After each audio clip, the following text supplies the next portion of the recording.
Hello my friends, welcome back. Hope you're doing well. And if you saw my last video, which is right there, I was showing off for the first time kind of a first look at the new Luminar Neo Fall upgrade that has some really cool stuff in it, including my new favorite feature in Luminar called light depth.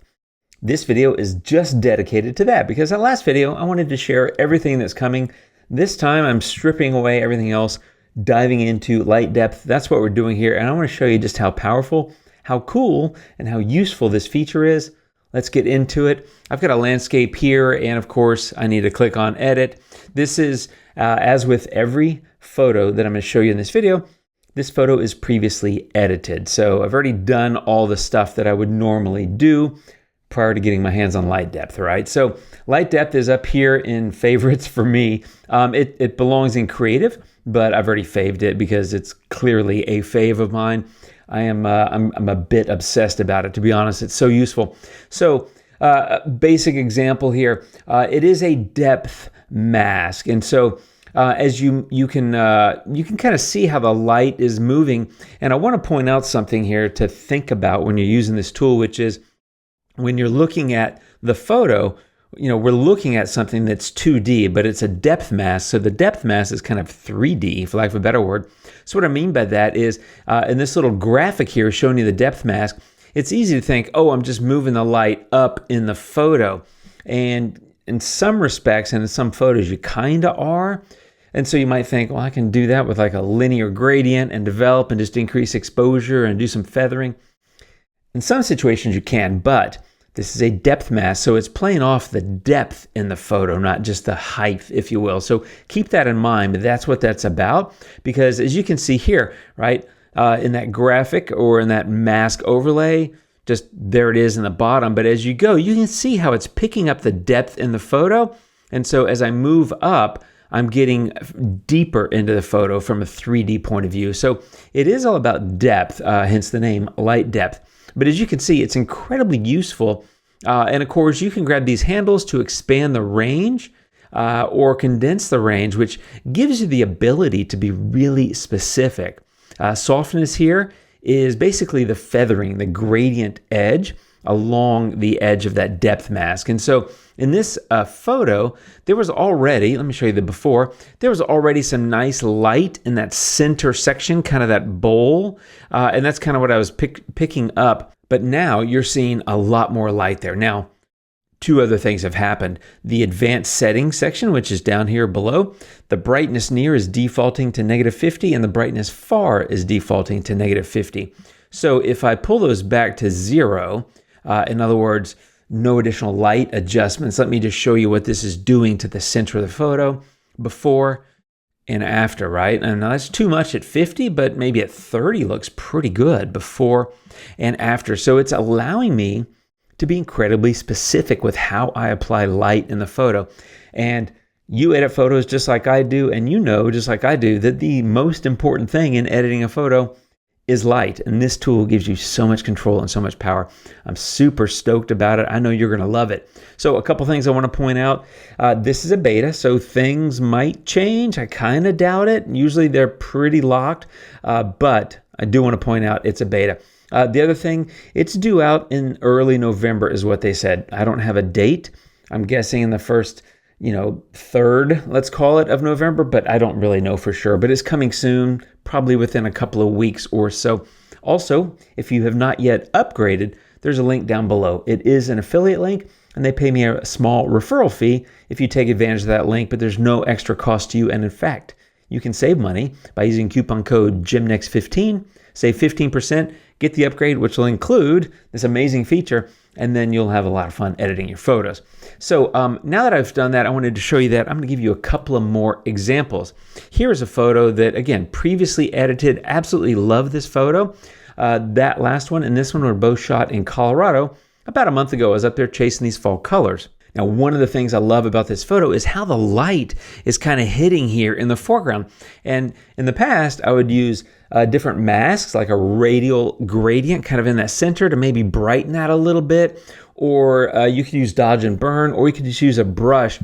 But this tool is allowing me to skip some of those processes, if you want to call it that, and just do things more quickly and easily. So this is not just a nice little tool to move the light around. It's actually allowing me to simplify my editing and replace the need to do some masking and dodging and burning, which I didn't really use dodge and burn. I used develop and different masks instead, but same idea. This tool is allowing me to do that stuff more quickly, easily, and frankly, a bit more accurately because it's based on depth. So again, I'm going to pull this to like 50 or so, and you can see kind of what's happening is the light is hitting right there. Now 50 is too high, so it's making that too bright, but that's exactly what I want, is that kind of little bit of light. But the other thing I kind of want is a little bit more light there in that kind of mid-ground, because there was a lot of amazing color there, as you can see, and it wasn't really that visible in my original edit because it was a little bit dark. It was a little bit more in shadow. I want to brighten that a little bit, and I'm able to be super specific with this tool. Now, I need to probably pull the amount down. I'm using higher numbers here to make it more visible for you. In reality, I would say be careful because you don't want to have something crazy where, super bright and then everything else is dark. So I just make numbers a little bit higher so it's easier to see. But I think even a 29, 30, right in that area, it's not bad. It looks pretty good. I'm a fan of softness. The other thing too is, as I said, the advanced settings default to brightness near and far at -50. I kind of like that, actually.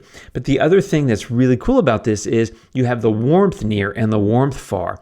So warmth near, it's pretty warm there. I'm actually going to cool it off a little bit, because what that will do is also create a little bit more darkening, because cooler stuff is darker. So that kind of helps me frame the light that I applied with light depth. I'm also going to slightly cool off brightness far, so in other words, kind of the sky. And so now I've got this nice little pop of light and color, and that's probably a little too much. So let me pull this down, and I'm going to be a little bit more specific. So maybe something about like that, but if you look at the before and after, I think that's pretty cool. And in a photo like this, I would actually take this warmth slider, which this applies to the area that you have the depth mask applied to, right? Down here, the warmth near and warmth far, that's for the near and far sections, of course. But this warmth slider here allows me to cool off or warm up, in this case, the area that's the mask is applying to. So I'm actually going to warm it up because it's got nice fall color. And so you can see how you're able to shape the light, but also the temperature, which I did a lot in develop with different masks to kind of frame photos light-wise, but also kind of adjust the mood color-wise, right, or temperature-wise. So that's before this tool, and that's after. So you can see why I said in that last video that the one bad thing about this tool, and it's not a bad thing, is that it just makes you want to go back and re-edit everything that you've ever edited, because it's just so powerful and so useful. And speaking of powerful and useful, I want to give you another example. We're just going to burn through a few photos here. Light depth, right? I want to light up those trees in the front. They got a nice pop of color. They're a little bit brighter. The sunlight was coming in, and that was my full edit, right? So I'm going to come in, and I'm going to take advantage of a depth mask, and I'm going to go in here, and I'm going to put that depth right there in that foreground. So maybe something about like that. And you can see, I mean, it's oddly specific. You can see the outline of these trees. I want the near and far to not be impacted at all, so that the light mask, if you want to call it, the light depth, is just hitting those trees. So before and after, right? Before and after. Now I've got it at 44, a little too much. So again, I'll take it down to like, call it 25. So before and after. Nice way to pop an oddly specific part of a photo. And in the past, I would do like a linear gradient and fade it, but it's not a perfect linear fade. And this, as you can see, it's very detailed in terms of how it's picking up the depth. So I'm going to close that. And here's the other cool thing about tools in Luminar is you can use them multiple times. The same with light depth, right? So I can go back, get another instance of light depth.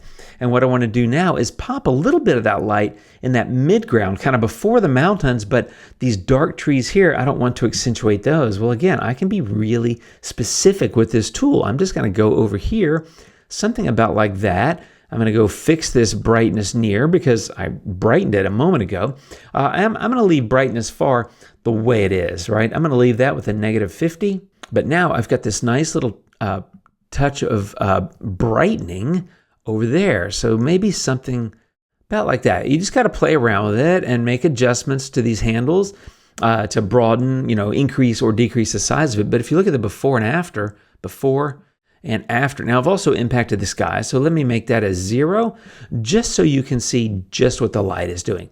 Before and after, right? Before and after. I think that's a really useful, very specific ability to target an area of the photo that you may not otherwise be able to get to very easily. In the past, I would use like maybe a radial gradient or a brush mask and kind of brush some brightening in there, but this, honestly, it just works so well. So that's why I'm so excited about it. But the thing is, it works on more than just landscapes, my friends. You can also use this on a portrait. This is a portrait I took at an event a number of years ago, and this is a great example here in this graphic overlay of the depth mask that it is a depth mask, right? So something like that, I mean, it's picking up her face in the front of her shirt and things like that. And again, I'm using pretty high numbers, but I think you need to be careful. But something like that, add a little softness, and I got a nice little extra pop of light there before and after, right? So lighting up the edge of her hair and her face and things like that. And again, just adjust the amounts accordingly. But as you can see, right, a depth mask. So there, the light is kind of behind her. It doesn't make sense for a portrait like this, but I think that looks really, really good before and after. Nice little extra pop of light. And the difference is, as you probably know with the portrait tools in Luminar, there is a face light, so you can light up a face, but this is also, as you can see, getting her hair, a little bit of her shirt. So it's a little bit more natural, actually, than just lighting up the face. So I think that's really, really cool as well. Okay, but of course, it's not just landscapes or portraits. I shoot cityscapes, and I love them. And this is a photo that I edited, straightened the verticals, did all kind of light maneuvers, and yet, using light depth, I found ways to improve it. So I'm going to go ahead and do like a 50 here. Again, I don't always recommend that high of a number. It just depends on the photo, but this is a really good visual example of what the depth is all about. So, as you move, and I'll increase the size of this overlay of the light depth panel to show the depth mask. But if you look at it, you can see the light is kind of going up, but it's also going into, right? So if you're watching the mask overlay, you can kind of see how the light, as I'm moving this graphic up, is going deeper and further into the photo. And so that's what a depth mask is, in case it's been any kind of confusing to anybody. But again, this is one, I would increase the softness, I'd pull the amount down, and what I want to do is just do a little bit of kind of mid-ground brightening. And if you look at the before and after, gives a nice little pop of light to that area where it's coming in through the ceiling. And honestly, it just works so well. So before and after, I love that. And one more example, again, previously edited, just like all these photos. And by the way, I will come back and walk through some workflow examples of how and when, more specifically, I'm using this in my workflow.